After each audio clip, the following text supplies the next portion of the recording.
Pleasure to have you both. So, Kate, what have you been doing in the last week apart from getting a bit of a cold? Not been busy.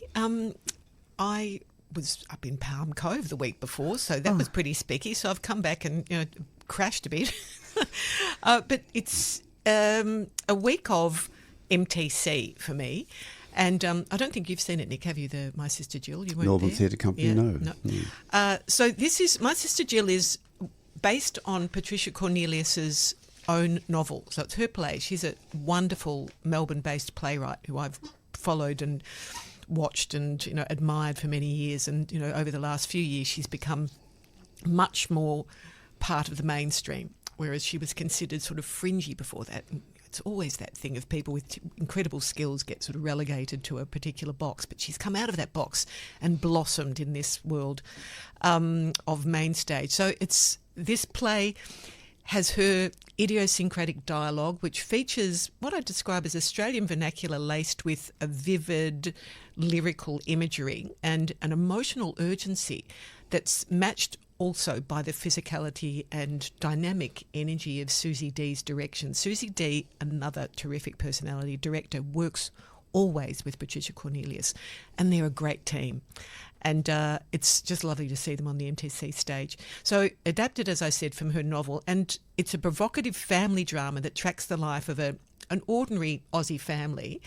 It says in the 60s, but it seems to cover quite a few years. So maybe starts in the sort of early 60s, goes into the beginning of 70s because it talks about Vietnam and conscription, etc., moratoriums. 5 kids.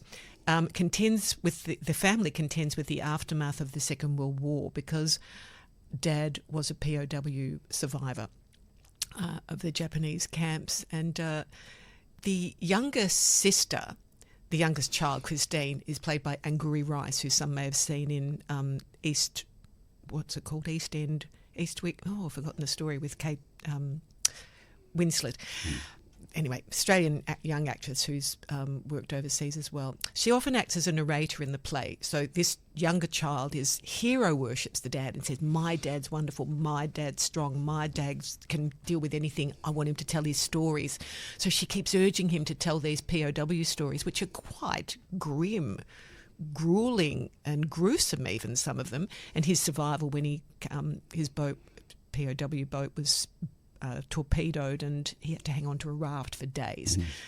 Terrible story. And some of this, I understand from program notes, those moments, the POW and the raft story or the torpedoed boat story, are actual elements of Patricia Cornelius's father's story. But it's not essentially an autobiography. It just takes moments and ideas from her past. So he is a sufferer. His behaviour, Jack, played by wonderful actor Ian Bliss, his behaviour is so unpredictable, and it shifts in a heartbeat from this cheerful, playful dad at the beginning where you think this is a wonderful, happy family, to this shouting, raging, irrational creature that the children are terrified of, and the long-suffering wife, played by another wonderful Melbourne actor, Maud Davey, playing Martha. Gosh. Yeah, it's incredible. Beautiful to see her on stage. But she's playing quite a different role from all her burlesque and other fringe roles. Yes. And also her show that I saw recently, La Mama piece. She attempts to soothe him and protect the children. So it appears to be a glossy, happy 60s family, and then we see the cracks. The oldest of the children is Jill, played by Lucy Golby. She's much more cynical and realistic and has a bitter view of the father, really. Despite his war trauma, she chooses not to give him the benefit of the doubt or excuse him because of his trauma, which the mum tries to do. He's very brutal, particularly to the oldest son, Johnny, played by James O'Connell. So it's, I think, probably would be better entitled, it's My Sister Jill, a take on My Brother Jack, the George Johnson. Yeah, of course, yes. But it would be better entitled My Dad Jack, My Father Jack, because that's the story. He is the core of everything. He is the centre of every action. It's all connected to him. Every child is afraid of him. Every child's story and their leaving of the family is because of Dad. And the oldest daughter, Jill, goes first, and she gets involved in moratoriums and etc. Bliss is magnetic as Jack. It's worth seeing his performance. The complexity, the vulnerability, his shifting from playful to terrifying is extraordinary. The others play children on stage at the beginning, and I found them credible. Goofy, but credible. Susie D's direction, it's just racing action, physicality, and kids skittering across the stage and leaping in and out of windows of this design by Mark Horwell. There are...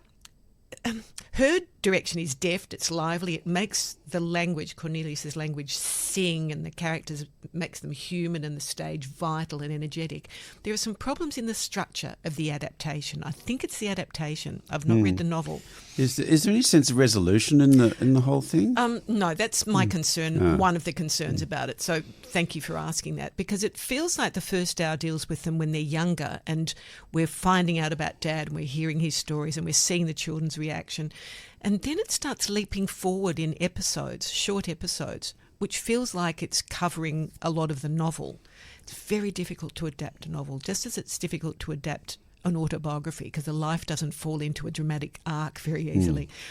But as each child leaves, we leap from one story to another and we just see little snippets of one of the boys, the twins, goes off to war. So there's a parallel to this boy going to Vietnam and coming back damaged. The older daughter goes off and is going to moratoriums, but we don't see that journey. We just see a moment when another daughter, the younger daughter, visits her or she speaks to one of the brothers. It just seems to miss the complexity. For example, Cloud Street ran for 5 hours. You know, the Tim Winton based on the book, because they had to tell the whole story of those two families, the fish and the lambs. And I think that might be what's diluted the emotional intensity of the family drama that was there at the beginning. And so when we see Dad in this final scene, Dad alone, it hasn't held together as a narrative. We've missed some development and some evolution of the individual stories that lead to Dad being there alone on the stage. Even Mum's not there. So the takeaway is what do you take away from it? Well, I think it's a really he's an enthralling, absolutely captivating performance, Ian Bliss. Patricia Cornelius and Susie D have created their usual energetic, lively, linguistically challenging and interesting work. It's just the structure, and I think it's because it's an adaptation. I'm guessing that, as I said, I haven't read the novel, but it's really worth seeing, I think. Oh, good. I think it's worth seeing. It sort of brings to me, I went and saw the filmed production of version of the new National Theatre production of A Little Life with James Norton. The UK National Theatre, and it was on at the Cinema Nova. I think it's coming back in early October. And again, it's about lifelong trauma, and it sort of starts off as a bit of a the Boys in the Band meets Torch Song trilogy, but then it gets very, very graphic and very dark, and it's 3 hours and 40 minutes. It does have an interval. It's too long, and it's amazing performances, though. I mean, they really, James Norton is just, I don't know how you survive acting those sorts of roles. Well, but running it through, if he's playing that for 3 hours and something each night, you know, eight shows a week, then he's exhausted. It is. It comes on looking quite happy at the end. But again, I thought the finish of it was it didn't resolve. So anyway, I'm just going to put a track on, and we'll be back in just a moment.